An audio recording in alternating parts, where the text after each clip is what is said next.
Una ay linisan natin ang paa ng manok. Alisin ang kuko nito at ang balat. Pagkatapos ihanda ang luya, sibuyas at ang bawang. Kapag ready na ito, magpainit na tayo ng kawali at lagyan na natin ito ng mantika. Kapag mainit na ang mantika, ay pwede na nating ilagay ang ating luya. Ayan. Pagkatapos nga ay haluin lang natin at hintayin maging golden brown na siya.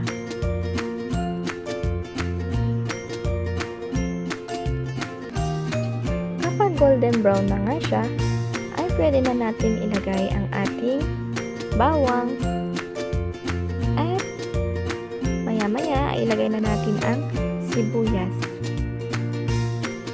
Ayan, haluin lang natin hanggang sa maging okay na ito. Pagkatapos, ilagay na natin ang paa ng manok na lininisan natin kanina. Haluin lang natin para ma-well combine siya.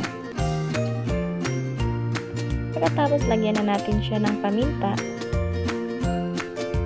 Lagyan din natin siya ng konting suka para pantanggal lansa.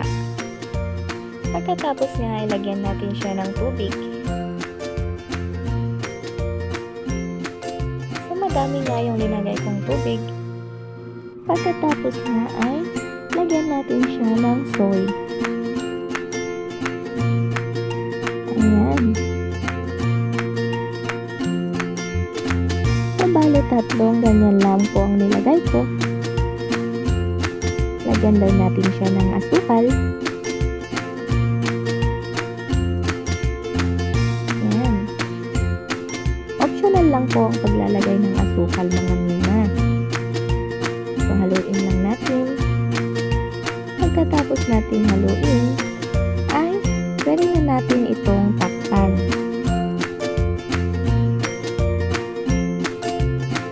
Ayan, takpan na natin.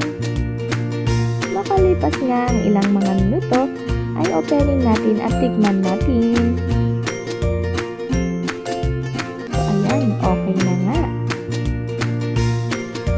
So, hanggang ganyan, maging ganyan na nga po. Lumapot na nga po yung kanyang sauce. Ayan.